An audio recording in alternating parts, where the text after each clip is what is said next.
بسم الله الرحمن الرحيم. اللهم صل على محمد وآل محمد.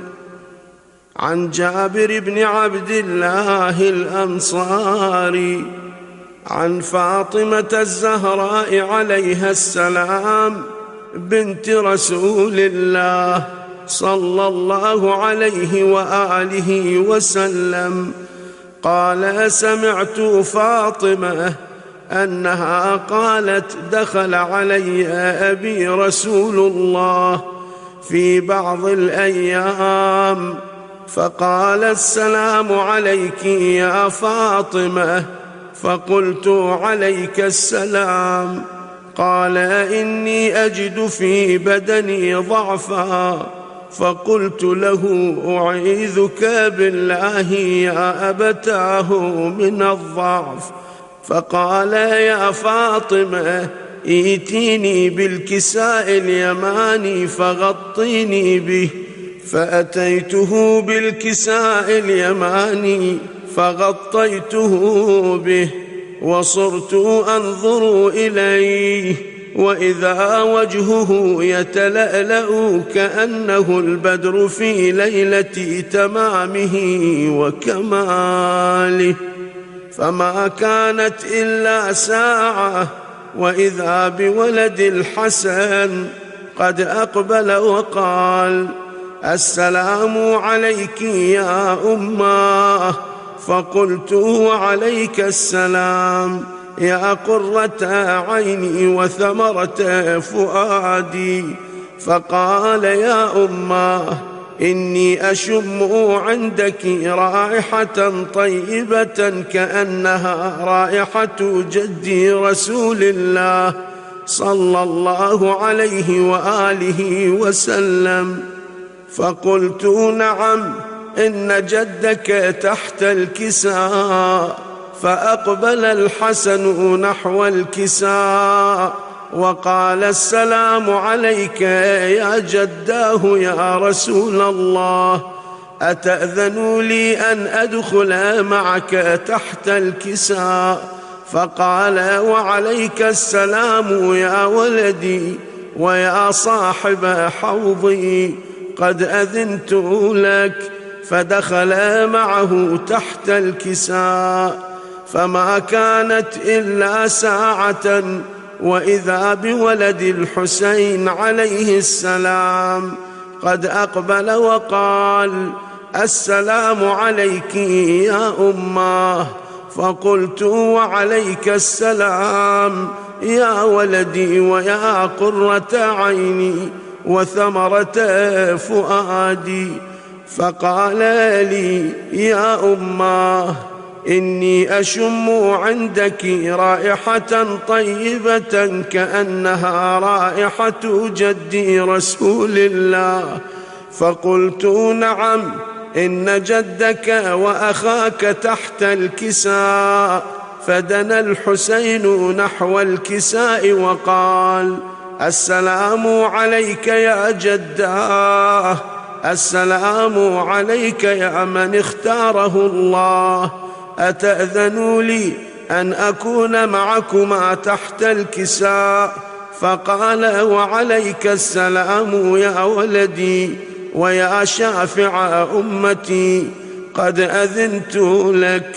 فدخل معهما تحت الكساء، فأقبل عند ذلك أبو الحسن علي بن أبي طالب وقال: السلام عليك يا بنت رسول الله.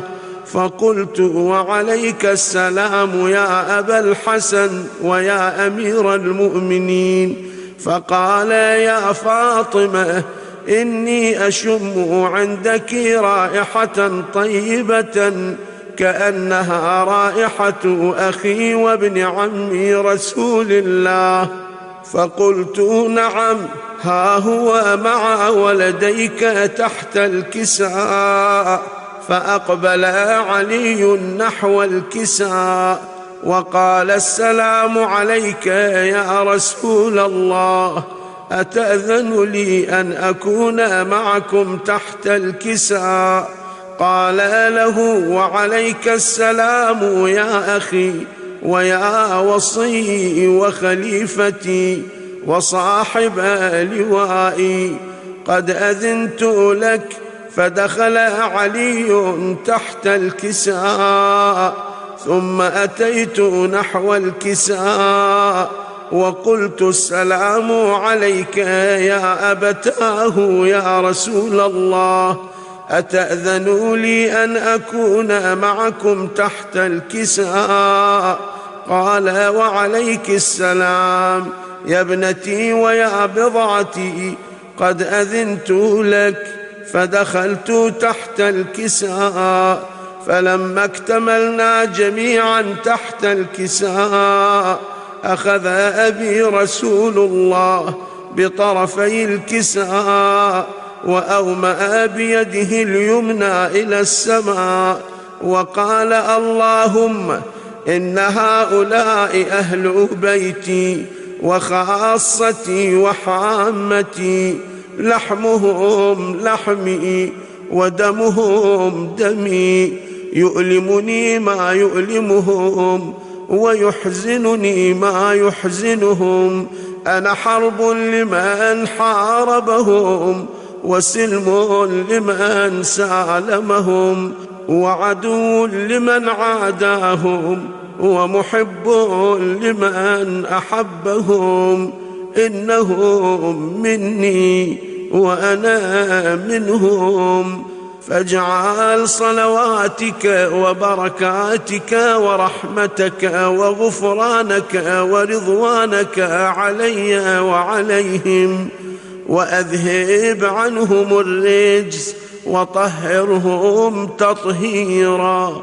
فقال الله عز وجل: يا ملائكتي ويا سكان سماواتي، إني ما خلقت سماء مبنية ولا أرضا مدحية ولا قمرا منيرا ولا شمسا مضيئة ولا فلكا يدور ولا بحرا يجري ولا فلكا يسري، إلا في محبة هؤلاء الخمسة الذين هم تحت الكساء. فقال الأمين جبرائيل: يا ربي ومن تحت الكساء؟ فقال عز وجل: هم أهل بيت النبوة ومعدن الرسالة، هم فاطمة وأبوها وبعلها وبنوها. فقال جبرائيل: يا ربي أتأذن لي أن أهبط إلى الأرض لأكون معهم سادسا؟ فقال الله: نعم قد أذنت لك.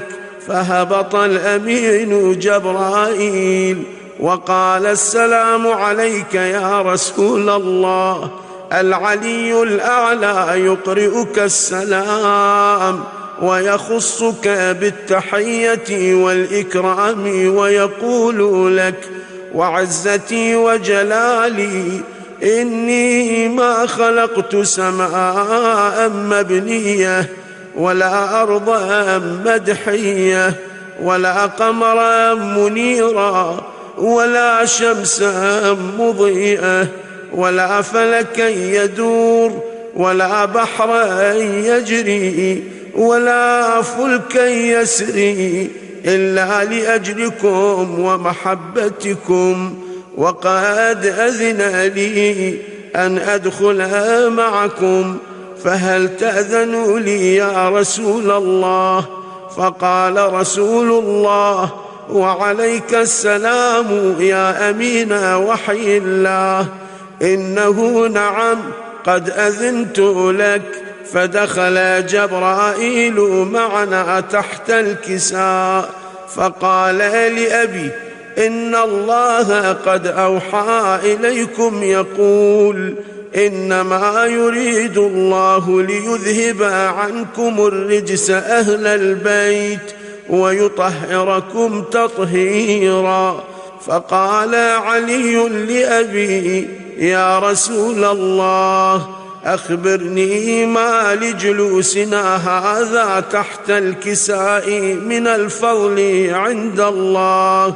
فقال النبي صلى الله عليه وآله وسلم: والذي بعثني بالحق نبيا واصطفاني بالرسالة نجيا، ما ذكر خبرنا هذا في محفل من محافل أهل الأرض وفيه جمع من شيعتنا ومحبينا إلا ونزلت عليهم الرحمة وحفت بهم الملائكة واستغفرت لهم إلى أن يتفرقوا.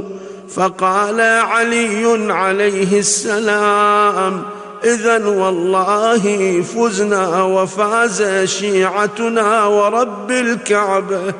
فقال أبي رسول الله صلى الله عليه وآله وسلم: يا علي، والذي بعثني بالحق نبيا واصطفاني بالرسالة نجيا، ما ذكر خبرنا هذا في محفل من محافل أهل الأرض وفيه جمع من شيعتنا ومحبينا وفيهم مهموم إلا وفرج الله همه، ولا مغموم إلا وكشف الله غمه، ولا طالب حاجة إلا وقضى الله حاجته.